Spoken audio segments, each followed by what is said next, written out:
Sahabat Kompas.com, vaksinasi dosis ketiga atau vaksin booster sudah ditetapkan akan dimulai pada 12 Januari 2022. Dimulainya program ini setelah adanya rekomendasi resmi dari Indonesian Technical Advisory Group on Immunization (ITAGI) dan Badan Pemeriksa Obat dan Makanan (POM) termasuk jenis vaksin yang digunakan.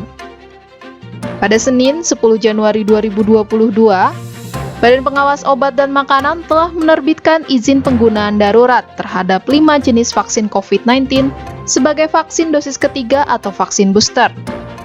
Kelima jenis vaksin tersebut adalah CoronaVac PT Bio Farma, Pfizer, AstraZeneca, Moderna, dan Sinovac. Namun penyuntikan vaksin booster juga memiliki efek samping pada penerimanya. Berikut ini efek samping dari kelima vaksin COVID-19 sebagai vaksin booster.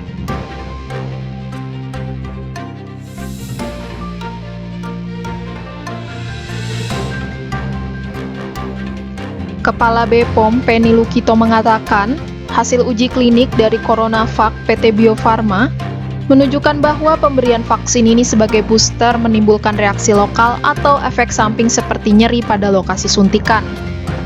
Vaksin CoronaVac diberikan sebagai vaksin booster yang bersifat homologus atau sejenis dengan vaksin dosis pertama dan kedua.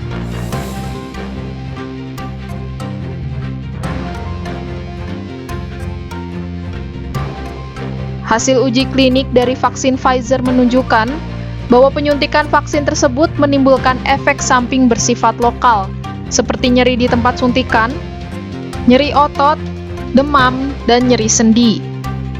Vaksin Pfizer sebagai vaksin booster bersifat homologus.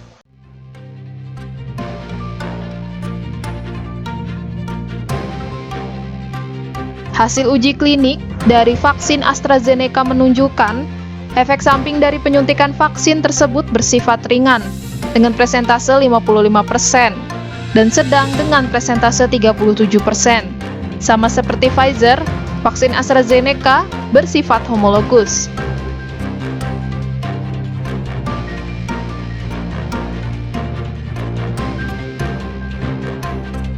Vaksin Moderna sebagai vaksin booster bersifat homologus.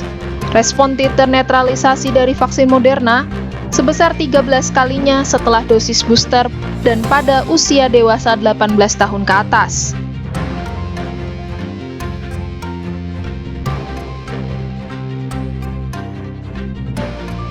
Berbeda dari keempat vaksin lainnya, vaksin Sinovac sebagai vaksin booster bersifat heterologus untuk vaksin Sinovac dan Sinopharm.